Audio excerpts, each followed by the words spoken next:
Associative Insights reveal relationships in your data. The Qlik cognitive engine searches your data model for excluded values in a subset of fields. It then highlights those values so you can explore them. In a sheet in your app, click Selections. The window contains the Associative Insights panel. Under App Dimensions, select values from the fields.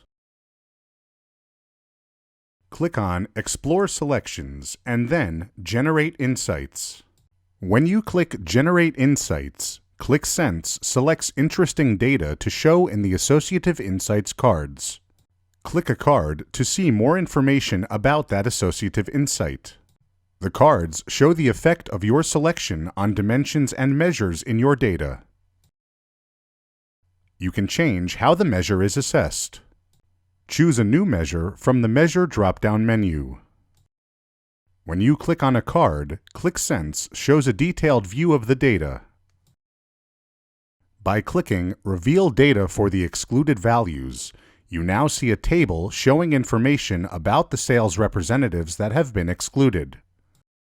You now have the option to select the possible values or the excluded ones. In this case, select the excluded values. As you can see, the selections we made previously have been substituted by the new selections that are, in this case, all the sales representatives excluded by the first analysis. Now you can use the Insight Advisor to analyze the data using the new selection you made. For example, if you select Product Group and Gross Sales, Insight Advisor will return the relative visualizations. And that concludes this video. Thanks for watching.